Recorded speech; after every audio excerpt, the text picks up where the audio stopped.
సంక్రాంతి పండుగ రద్దీ నేపథ్యంలో ప్రయాణికుల సౌకర్యార్థం ముఖ్యమంత్రి చంద్రబాబు కీలక సూచనలు చేశారు. ప్రైవేటు పాఠశాలలు, కళాశాలల బస్సులు తీసుకుని ప్రయాణికులను ప్రధాన పట్టణాల నుంచి పల్లెలకు పంపేందుకు వీలుగా ఏర్పాట్లు చేయాలని ఆర్టీసీ ఎండీ ద్వారకా తిరుమలరావు రవాణా శాఖ అధికారులకు సీఎం ఆదేశాలు జారీ చేశారు.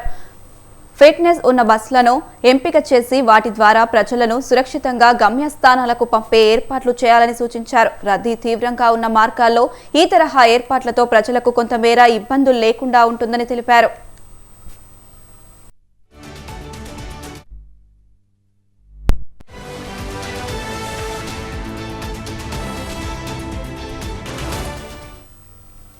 సంక్రాంతి పండుగకు తెలంగాణ సహా ఇతర ప్రాంతాలు, రాష్ట్రాల నుంచి ఏపీకి పెద్ద ఎత్తున ప్రజలు వస్తున్నారు. ప్రయాణికుల రద్దీతో ఏపీలోని ప్రధాన నగరాలైన విశాఖ, రాజమహేంద్రవరం, విజయవాడ, గుంటూరు, నెల్లూరు, తిరుపతి, కర్నూలు, అనంతపురం సహా పలు నగరాల్లో బస్టాండ్లు ప్రయాణికులతో కిటకిటలాడుతున్నాయి.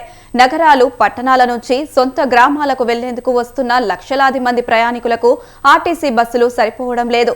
ఈ నేపథ్యంలో సీఎం చంద్రబాబు అధికారులకు సూచనలు చేశారు.